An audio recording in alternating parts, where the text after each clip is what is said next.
Dan pemirsa untuk mengetahui lebih lanjut terkait dengan longsor yang menerjang pemukiman di Cisarua, Kabupaten Bandung Barat, kita telah terhubung secara langsung dengan Kepala BPBD Jawa Barat Teten Ali Mulku Engkun.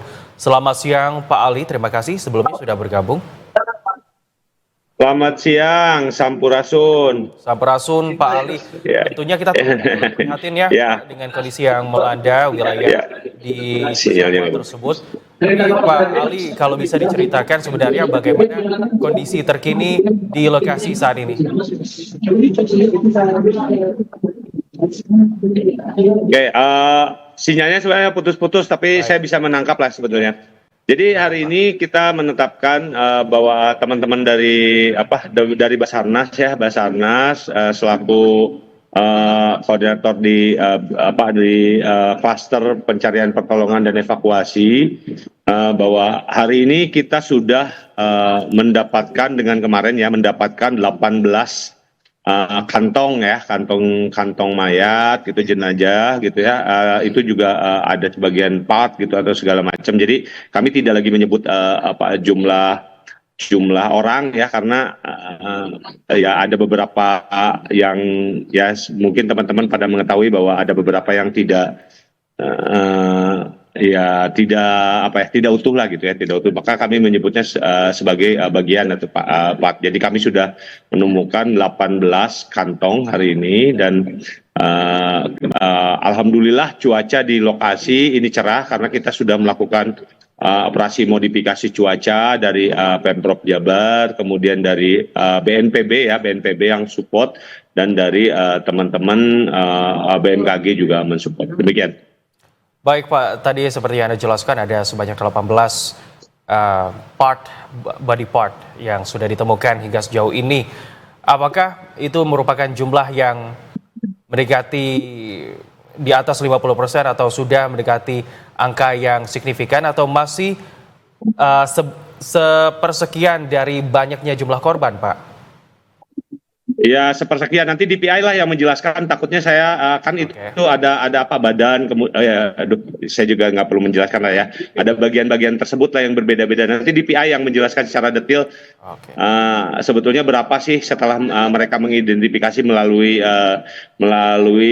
tes yang dilakukan oleh DPI. Jadi kami sampai dengan pukul 12 ini sudah menemukan 18 part gitu, kantong mayat.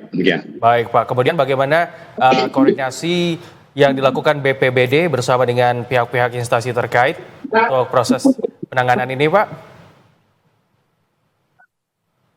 Alhamdulillah koordinasi kita lancar ya dengan tim SAR gabungan yang dipimpin oleh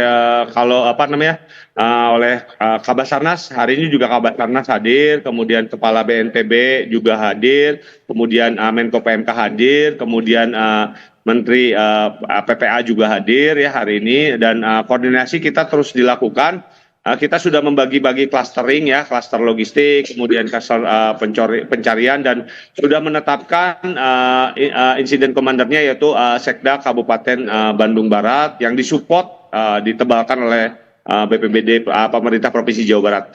Logistik alhamdulillah lancar, kemudian alat-alat yang diturunkan juga sudah siap.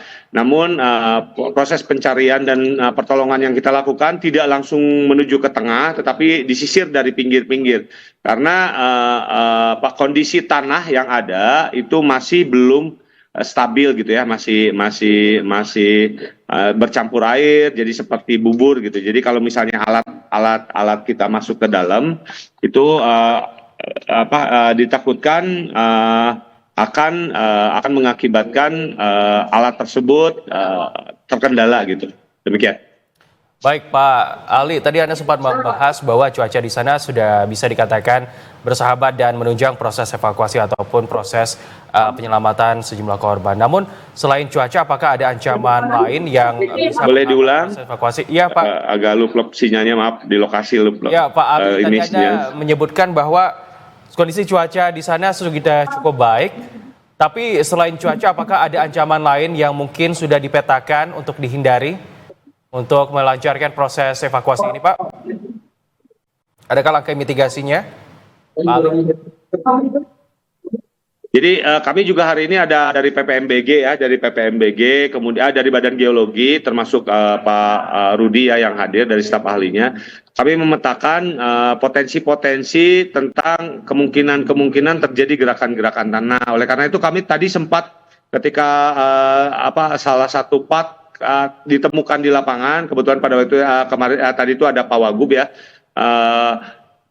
Kita memberhentikan dulu PPE ya, pencarian dan pertolongan serta evakuasi, karena ada gerakan tanah dari atas sehingga tim SAR kami tarik dulu, kemudian setelah kondisi kondusif kami lakukan pencarian pertolongan kembali. Jadi untuk warga-warga sekitar yang kemungkinan terdampak ini juga sedang kami petakan gitu ya, sedang kami petakan apakah dia akan dilakukan rehabilitasi rekonstruksi. Arahan tadi Pak Kepala BNPB mengatakan bahwa dipetakan keseluruhan untuk dipetakan keseluruhan untuk dilakukan langkah-langkah lebih lanjut. Demikian.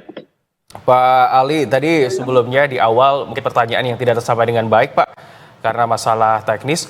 Tapi Pak, dari sejumlah aduan dari masyarakat terkait dengan kehilangan anggota keluarganya, dan jika berkaca pada jumlah body part yang sudah ditemukan ini, apakah sudah sebanding atau justru laporan jauh lebih banyak dibandingkan dengan penemuan body part?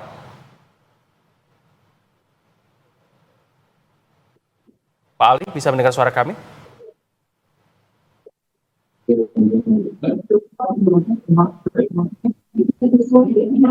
Selamat siang Pak Ali, masih bisa mendengar suara kami? Ya Pak Ali, saya ulangi pertanyaannya Pak Ali. Tadi dari sejumlah aduan Seluruh masyarakat, korban itu ya, jumlah aduan dan jumlah penemuan body part apakah berbanding lurus atau berbanding terbalik Pak? Ya, jumlah seluruh korban itu kan 113 ya, 113. Kemudian yang selamat itu 23 kemarin. Yang kemungkinan kemarin yang meninggal itu diperkirakan 90 yang tertimbun. Nah, hari kemarin sudah ketemu sekitar 6 yang sudah teridentifikasi. Kemudian 4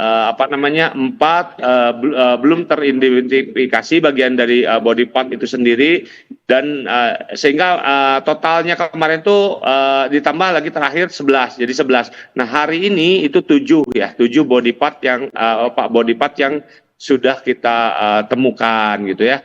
Sehingga ini sebetulnya kalau menghitung dari jumlah yang 90 itu sendiri, ini masih berbanding lurus sementara ini, demikian. Baik Pak, kemudian yang terakhir mungkin Pak bisa dijelaskan mengenai kesiapsiagaan ke depannya bagi BPBD Jawa Barat dalam menghadapi potensi bencana, khususnya bencana hidrometeorologi di sana. Ya, jadi kami sebetulnya dengan kabupaten kota yang ada di Jawa Barat sudah menetapkan status siaga darurat untuk di 27 kabupaten kota sampai dengan tanggal 30 ya. Siaga darurat sampai dengan tanggal 30 April tahun 2026.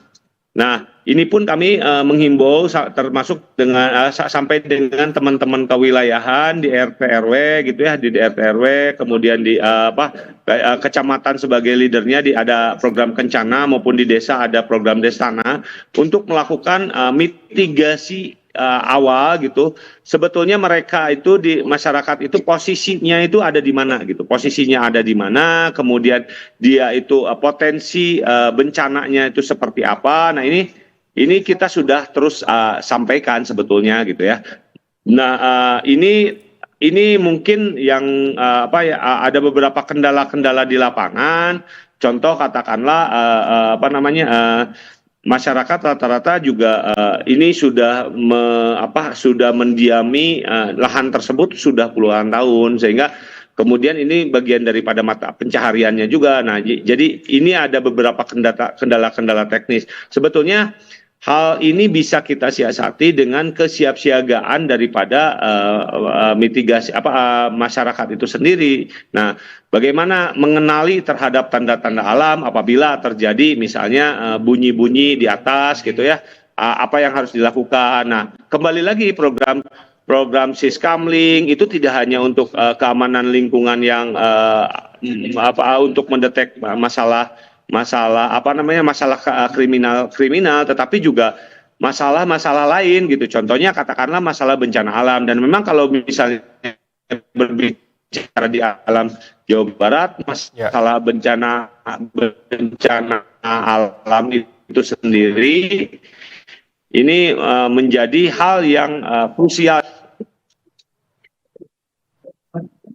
Ya, Pak Ali, tentunya kita berharap semoga tim yang bertugas di sana selalu diberikan semangat dan kesehatan serta keselamatan untuk mengevakuasi ataupun melakukan penanganan bencana di sana. Terima kasih Pak Ali sekali lagi untuk waktunya. Amin. Mohon doa dari masyarakat Indonesia untuk kami di Jawa Barat ini supaya terhindar dan bisa menyelesaikan permasalahan-permasalahan yang ada. Hatur nuhun, Hatur nuhun, Pak.